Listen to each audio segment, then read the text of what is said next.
The road stretched endlessly before Kofi. His tired eyes blinked against the fading sunlight as he drove through the unfamiliar countryside.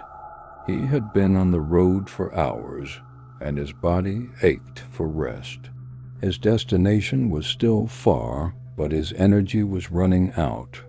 Then, just ahead, he saw it. A grand hotel stood on a hill, its golden lights glowing warmly against the evening sky. It was beautiful, tall, elegant, with large glass windows reflecting the last rays of sunlight. The name was written in glowing letters above the entrance, the Golden Palm Hotel. Kofi didn't remember seeing it on the map. In fact, he was sure he hadn't passed any signs for a hotel. But at that moment, all he cared about was getting some rest. He pulled into the driveway, parked his car, and walked through the grand entrance. The moment he stepped inside, he felt something strange. The air smelled of roses and fresh linen. A soft melody played from a piano in the corner. The chandelier above sparkled like captured stars. A well-dressed receptionist, a woman with dark skin and golden earrings, smiled warmly at him from behind the counter. "Welcome, sir," she said. "We've been expecting you." Kofi hesitated. "Expecting me?" She nodded. "Of course. Please, sign here." She pushed a leather-bound book toward him. The pages were thick and old, but no names were written in them. He picked up the pen, hesitating for just a second before writing his name. Kofi Mensah. The receptionist smiled again. "Enjoy your stay, Mr. Mensah." She handed him a golden key with the number 306 engraved on it. Kofi took it, still feeling a little unsure. But when he turned around, he saw the grand staircase leading to his room, the soft lights glowing along the walls, and the hallway stretching ahead like a golden dream. Maybe he was overthinking. It was just a hotel, or so he thought. The bed in room 306 was the most comfortable Kofi had ever slept in. The sheets were soft, the air smelled like fresh rain, and the pillows hugged his head like a mother's embrace. For the first time in days, he slept deeply. But in the middle of the night, something woke him. A knock on the door. Soft, gentle, but it was enough to jolt him awake. He sat up, his heart pounding. The room was dark, except for the dim glow of the bedside lamp. He listened. Knock, knock, knock. It wasn't loud, but something about it made his skin crawl. Kofi hesitated before getting up and walking to the door. He pressed his ear against it. Silence. Slowly he unlocked it and pulled it open just a little. The hallway was empty. A cold wind brushed past him, making him shiver. He looked left, then right. Nothing. No footsteps. No voices. "Maybe I imagined it," he muttered, closing the door. He got back into bed and pulled the covers over himself. But for the rest of the night, sleep never returned. The next morning, Kofi went down to the restaurant for breakfast. The dining hall was grand. Marble floors, golden chandeliers, and a buffet full of steaming food. The guests sat at different tables, eating quietly. There was something oddly silent about the room. Even as people moved, their footsteps seemed too soft. The sound of cutlery touching plates was strangely distant. Kofi took a plate of food and sat at a table by the window. As he ate, he glanced around at the other guests.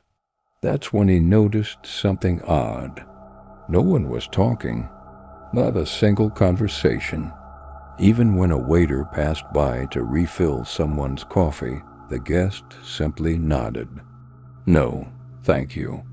No small talk. Kofi felt his stomach tighten. Why was everyone so quiet?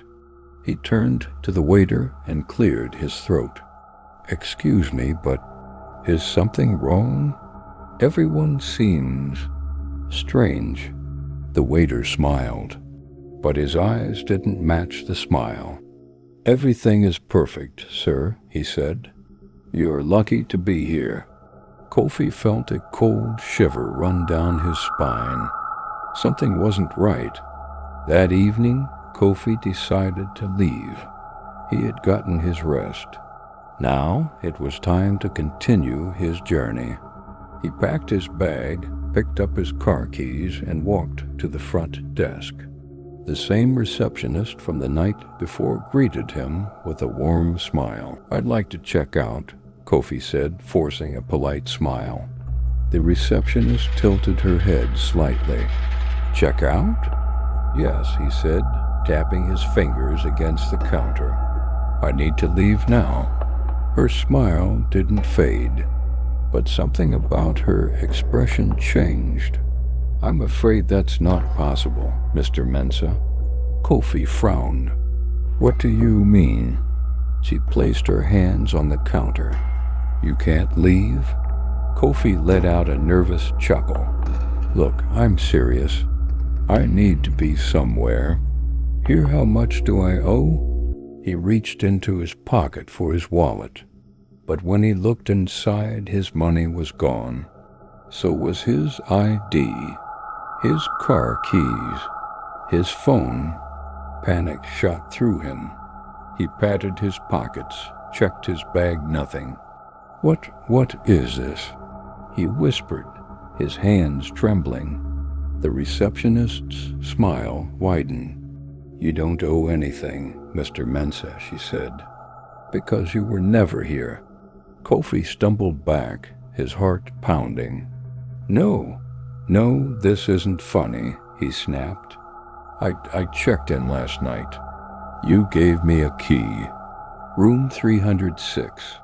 The receptionist tilted her head again. We don't have a room 306. Kofi felt the walls closing in. His breath quickened. This is a joke. It has to be. He turned to the other guests, looking for anyone who could confirm that he was here. But when he looked around, every single guest was staring at him, their eyes empty, their faces blank, as if they were waiting for something. Kofi's legs felt weak. He turned and ran.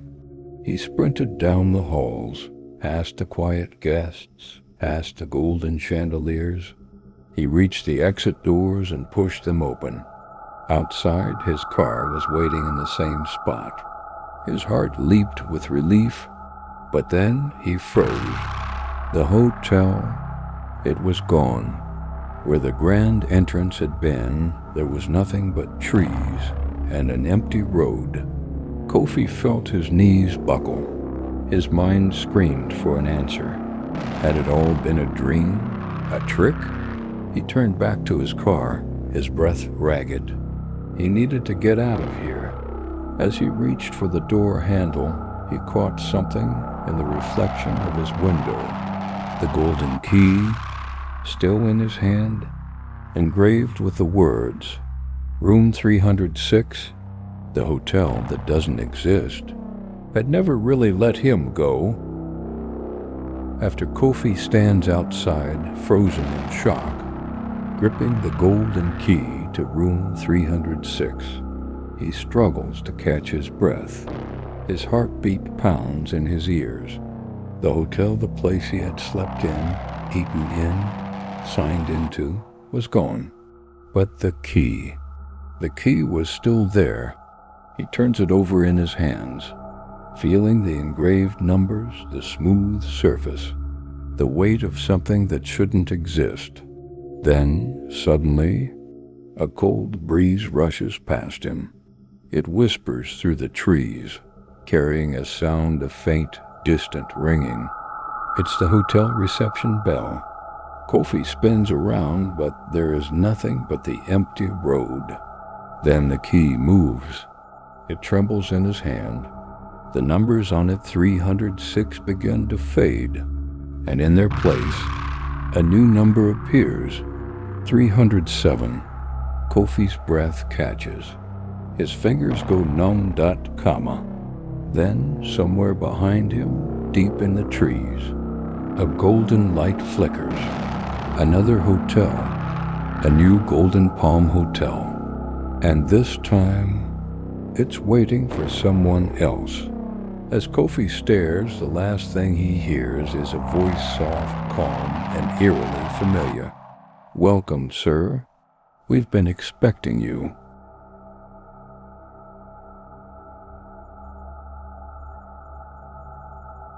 The Golden Palm Hotel was never truly gone. It had only moved, waiting for its next guest, and Kofi was never truly free, because some places aren't meant to be found, and some places refuse to let go.